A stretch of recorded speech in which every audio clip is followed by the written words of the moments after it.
Welcome to Resiliency Redefined. I'm your host, Robyne, and I am thrilled to share with you information about resiliency, well-being, performance, education, business, parenting, and everything in between. I'm committed to joining you each week to talk about these big ideas and bring them into action, habits, tools, strategies, tactics that allow us to finally uncover what it takes to truly be well. And I'm just so excited that you're here.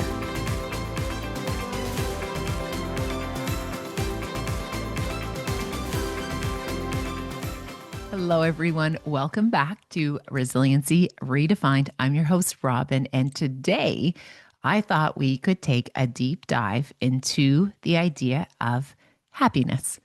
So recently I was working with a large group and there was like hundreds of them. And a person asked me this question. They said, wow, you just by nature must be such a happy person. Like watching you do your thing, like you just kind of operate. They say, I follow you on social media. You always just look so happy. You must have been born happy.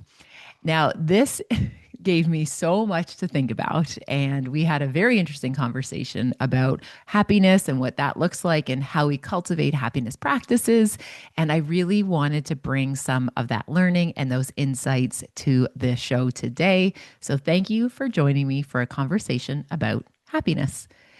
When we think about happiness, I first think that there's a wee bit of, well, not a wee bit, there is a whole bunch of misinformation about happiness, and that's being kind of like the goal of life. I don't believe the goal of life is to be happy. I know personally an area that I strive for is a feeling of deep contentment. That is when people are talking about happiness, where my brain goes. For me, I look at it as a sense of really deep enriched contentment, that I feel peace, I feel settled. It's not the happy, like bouncing all around in unicorns and sparkles and that kind of stuff, which again, there's a time and a season for that. But when people talk about, wow, Robyne, you seem so happy, I really think what they're seeing is that I'm in a particular season right now where I'm feeling very content. I'm feeling very satisfied. I feel a sense of just sufficiency in all of those 8 realms of well-being. Now, to start this kind of taking a deeper dive and learning a little bit more about happiness, just so again, I wanted to clarify that difference of that contentment versus happy. When we are talking about happiness, I find it fascinating that there's really good research that discusses the notion that about 50% of happiness is genetic. I just think that is so useful to recognize it's not all or nothing. There is approximately 50% that is genetic, which means that we have these predispositions to particular temperaments, to particular conditions, emotional conditions, mental health experiences, whatever that might be. About 50% is going to be genetic. 10% is life circumstances. Okay. So again, it's like what is happening immediately in this moment. Life happenstance is about 10%, and 40%, the research says, is up to choice. 40% is choice, personal agency. Now, why I think that is so helpful is even that 50% genetics, it isn't like it's 0 or 50. There's going to be variations along the way. So there might be somebody who perhaps, because of their genetic makeup, they might experience more difficulty sustaining positive, energetic mood, but it doesn't mean it's like 0 or 50. So there's going to be space there. But what I love is that 40% of this is up for grabs. 40% means that I have full agency to be able to make decisions, to be able to create habits, routines, rituals, practices that allow me to experience contentment or this idea of happiness. Now, another just full disclosure piece that I want to share is I also believe that the reason I'm able to hold a feeling of content is because I also hold deep grief. I'm barely holding on most of the time because of grief and of a sense of deep loss to my primary attachment person, which was my mother. So I feel like because I'm constantly chronically sad and feeling loss, it really put me in a position where I had to really take control of that 40% so that way they can coexist. And things can coexist. We can have dual truths.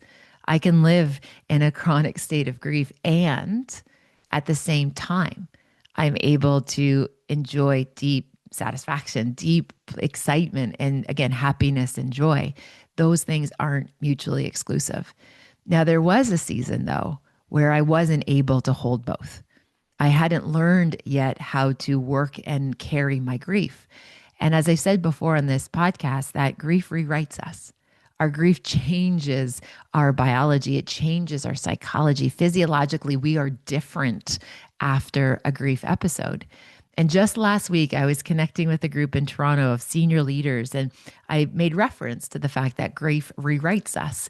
And a gentleman came up to me after and he said, "You know, I lost my wife when I was very young.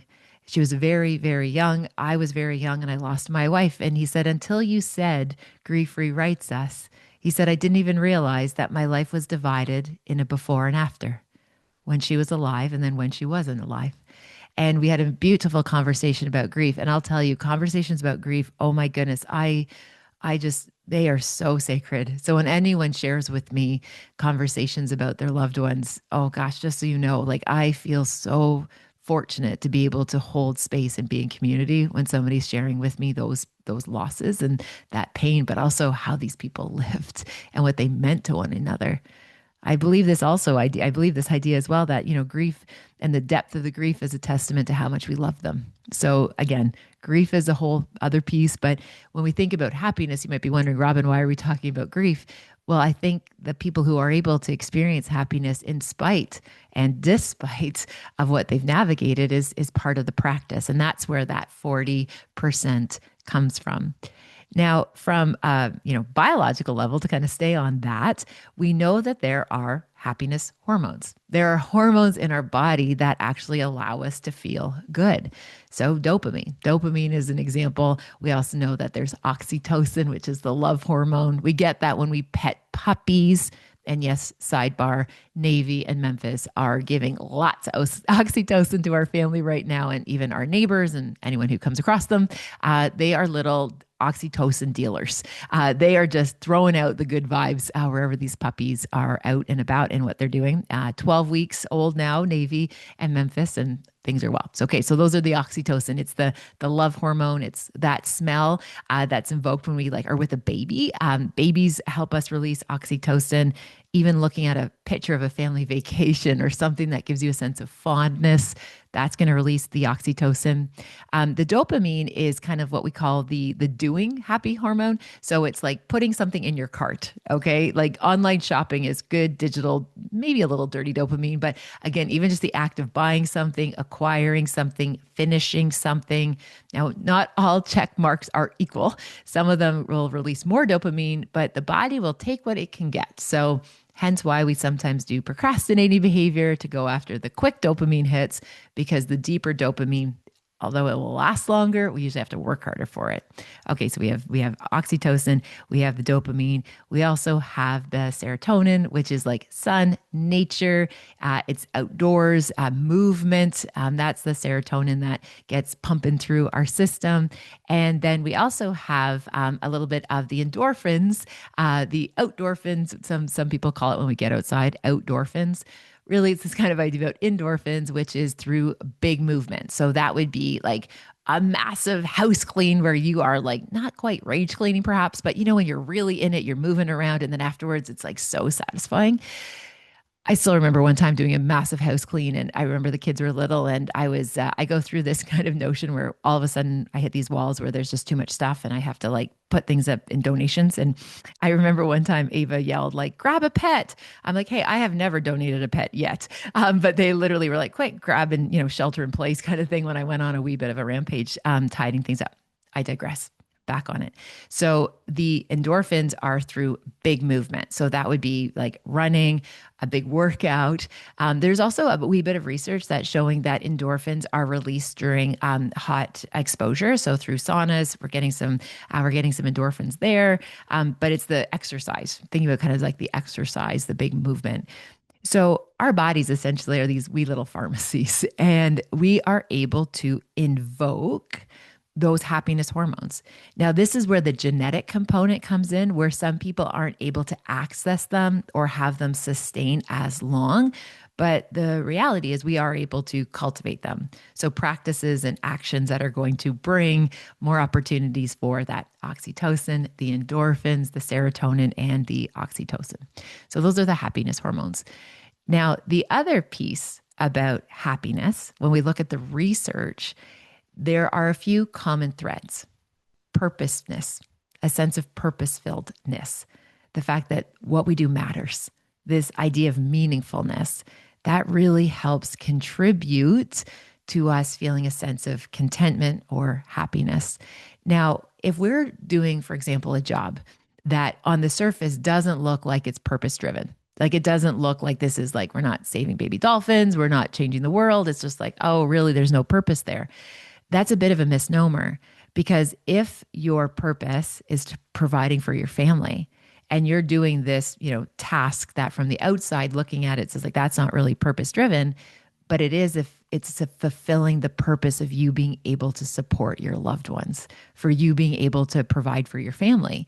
So that job is purposeful. So it doesn't mean we all have to move out to doing mission work and again, saving rainforests. Like it's not necessarily about that. It's that this job is allowing me to stay value aligned. The other idea here is meaningfulness, that we're able to find meaning, not in necessarily like everything has a meaning, but again, giving meaning and purpose to things. One of the expressions that gets me so cheesed is the idea that everything happens for a reason. No, not everything happens for a reason. Some things just suck. Some things are just absolutely awful. Not everything happens for a reason. However, I do believe that we can learn things, but I didn't have to go through that thing to be able to learn it. I could have learned it other ways. But it's like when you're standing there in the blast radius of your hopes and your dreams or whatever it was that you're wishing for and loving, and all of a sudden you lose that. You can't tell me that happened for a reason, but we can learn something from it and we can move forward. Okay. We don't get over things, but we can carry those lessons forward. We don't want to waste a mistake. We don't want to miss an opportunity. But again, not everything happens for a reason. So when we talk about the notion of meaning, when we talk about the idea of meaning, it's meaningful to me. It's meaningful in terms of the lens in which I see the world. So, for example, meaningful is that I can create, let's say when, Hunter's coming home for the weekend from university, I can create a meal which could be really meaningful. Right. So I will definitely have mashed potatoes in there because Hunter, like that is one of his like go-to, like my mom loves me when she makes me mashed potatoes. Don't even know where that narrative came from, but he picked it up when he was little that like my mom really loves me when she makes mashed potatoes. So darn well I'm going to be making some mashed potatoes for that kid. We create meaning behind it. It's the same as, when I make my late mom's, her autumn vegetable soup from the milk calendar. I don't know if people even remember the milk calendar. The Milk Canada used to put out a calendar every year, and there was this one recipe. It's one of my mom's favorites. When I make it, it gives me a sense of connection, and it's meaningful to me. So to somebody else, if I was to say, hey, make this soup, it's going to make you happy because there's meaning in it, maybe. But for the majority of people, it wouldn't land that way because they don't have that personal narrative that's braided throughout. So that's the meaning that we put on things. The other idea, and I love this concept, and I will track down the scholar who talked about this. I remember reading it years ago. But when he was doing his research on happiness, his argument was we want to diversify our happiness, meaning that it's not just one thing that brings us happiness. We want to have pockets and ponds of happiness all around us. So I want you to fall in love with parts of your work, but that not being the only thing that you love. I want you to fall in love with times of rest and recovery. But again, that not being that we, live for the weekends or we live for our holidays. I want you to fall in love with, again, things external like music and again, it's hobbies. And it's so fascinating if you just pause and you kind of look at the Industrial Revolution. And I just think it's so fascinating that so many things that we call hobbies right now, like gardening, playing music, baking, decorating, painting, things that we call hobbies now, those were actually jobs 100 years ago, right? Isn't that interesting? I think it's very interesting that things that we call hobbies now, 100 years ago, were actually jobs, right? You would have even farther back, the jester, the musician, the artist, the baker, the blacksmith. Anyway, clearly I digress again. Okay, so the idea is to diversify our happiness. And a way I think that we can diversify our happiness is when we recognize that we will never have enough of what we do not need. I'll say it again because that's important. We will never have enough of what we do not need. There will never be enough. Like we will never have that feeling of sufficiency or that feeling of abundance. We'll always be in a place of scarcity if we're trying to fill ourselves up with things that actually aren't what we need. Are you ready to receive? I appreciate that people are giving and doing and outputting like in such a big way right now. And it's contributing to our burnout on a significant level. And what I'm excited to tell you about on July 8th for our next iteration of our Stress Wisely Labs, this is all about learning to receive. Opening yourself up to the opportunity for recovery, for rest, for renewal, using the season of summer to receive all of the good that is out there so that way you can feel well resourced, be ready and steady for whatever comes your way. So again, the next iteration of our Stress Wisely Labs is just around the corner, and we are about filling you back up with energy, good ideas, research-informed practices that will help you make the most of the beautiful season that is summer. And we've saved you a seat. I'm looking forward to having you there. Please check out the website for all of the information and know that this is the time where you get to get that bucket filled back up so we can continue to do the good work for ourselves and for others. So July 8th, I'll see you there. I look forward to our time together. Bye for now. So when we think about diversifying it, it's not just of acquiring more. It's about being able to appreciate and savor what you have and being able to like really find that contentment with what is right here, right now in front of you. I know about probably, I guess it was about 8 months ago, I had this wild unlock in my brain where I realized that I had accomplished things in my life, personally and professionally. I had accomplished some really big goals personally and professionally that I had in my mind decided would make me happy. So, but then I realized, okay, yeah, they made me happy for a time, of course, but it's like I should be happy. I should feel content because I've already achieved the things that I said were going to make me happy. So that gave me this unlock because I realized it's achieving the things isn't what makes you happy. It's the process. It's about having some direction. It's about working towards things that I actually find bring the deepest sense of getting to know myself, understanding my strengths, understanding my weaknesses, and again, just getting clarity on what it is that matters most and making what matters most matter most. Again, I just really encourage you to kind of invite this idea that we would have already been happy if getting that thing was going to make us happy. Right? You would have already felt deep contentment if you've achieved that thing. So again, that brings us back to that 40% is up to us. It's a decision. And I often talk about this idea that, it's hard to stay the same and it's hard to change. We get to pick our heart.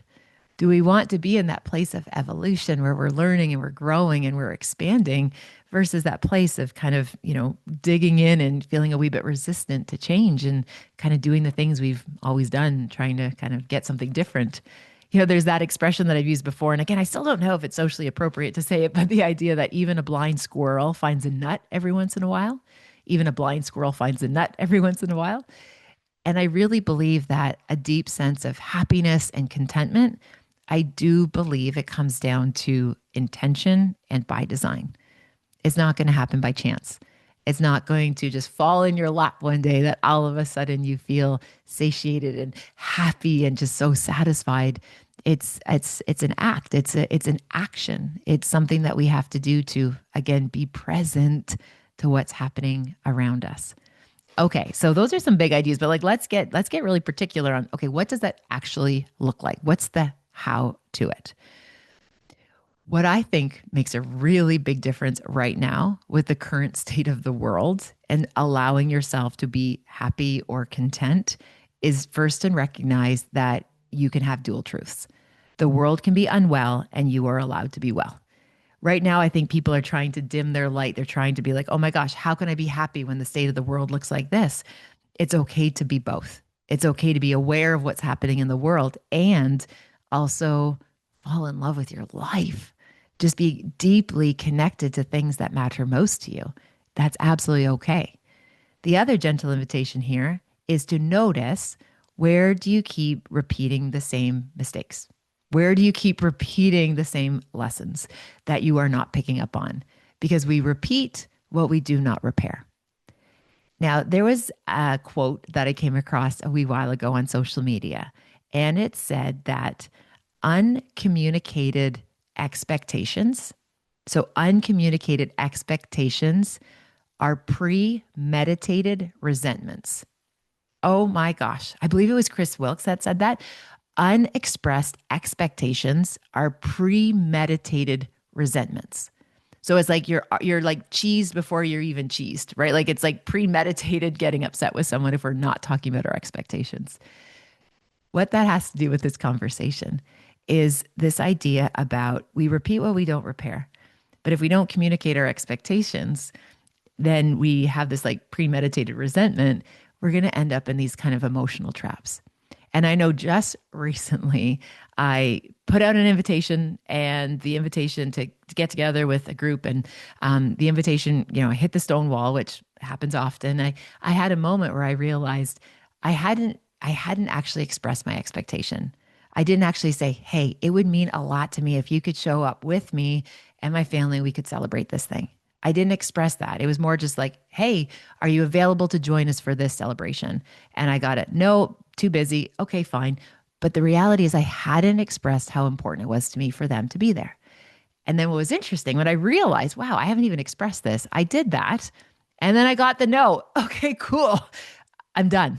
Right. So again, this is one of those things where to be able to hold that sense of happiness and contentment, we got to learn the lessons, my friends. Like we have to take the lesson. So when we've met the lesson multiple times, like we have to decide, okay, are we going to actually listen?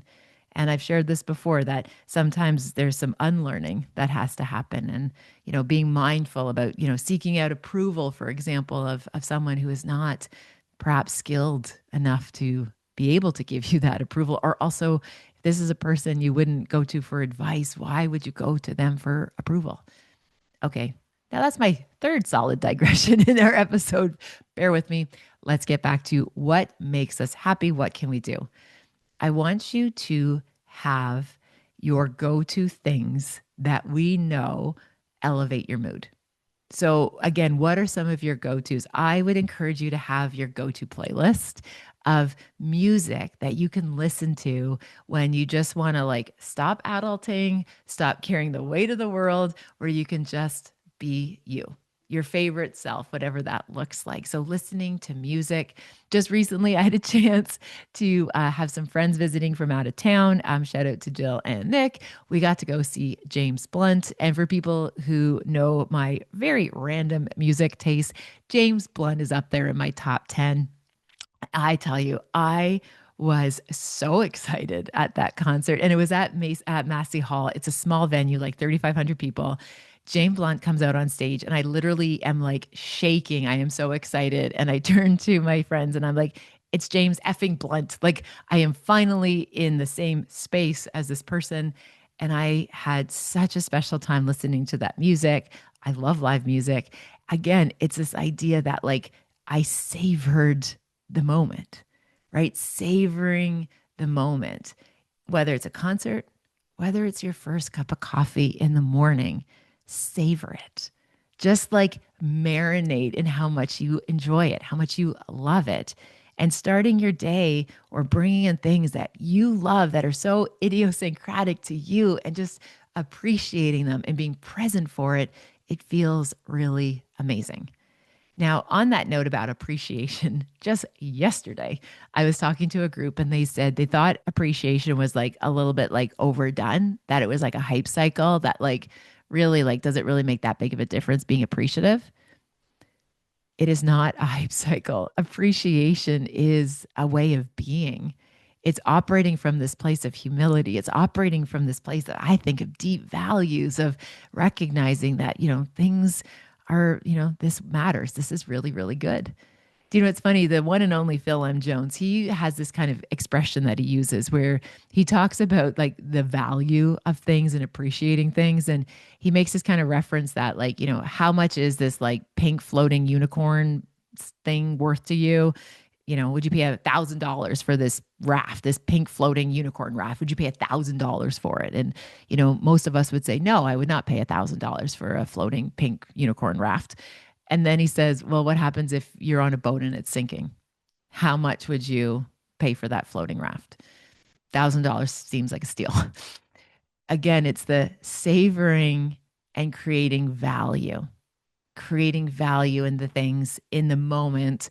So whether it be, taking 5 minutes just to practice a wee bit of solitude, just to practice a few minutes of reflecting and just grounding, add value to that. So it's not just oh, it'd be nice to meditate or it'd be nice to have some solitude. It's like, oh, I can't afford not to take a moment and experience it, to enjoy this. So again, that idea of savoring, giving, and adding value because you decide, which ties into the meaning in this idea of purpose.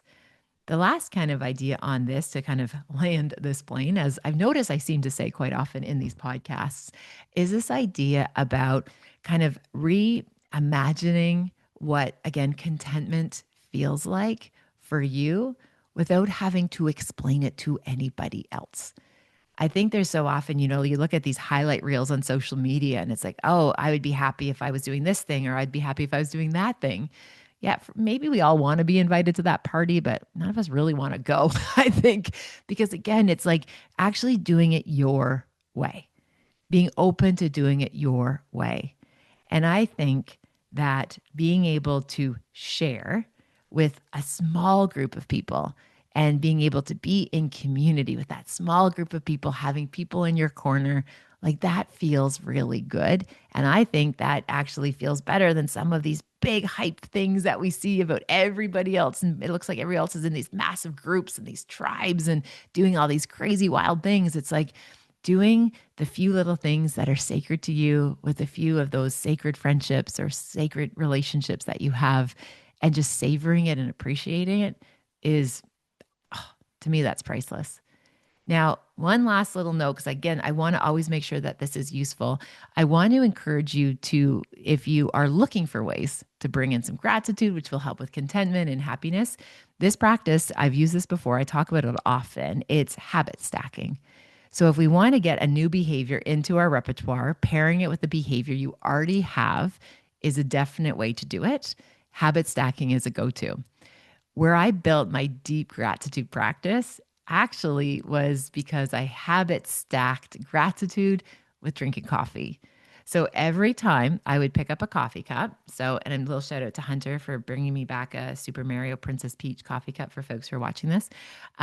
Every time I pick up a cup of coffee, I take a moment and I say, what are 3 new things that I'm grateful for today?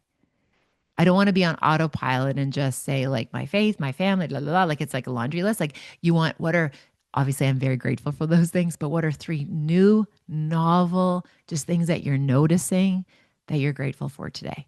So every time I pick up a coffee, I take a moment and I say, what are 3 new things I'm grateful for? Now, I remember one time when Jackson was a little bit little. He was little. There was a time that Jackson was little, but I mean when he was younger. And Jackson said to me, he goes, Mama, you're the only person I know who says grace over coffee.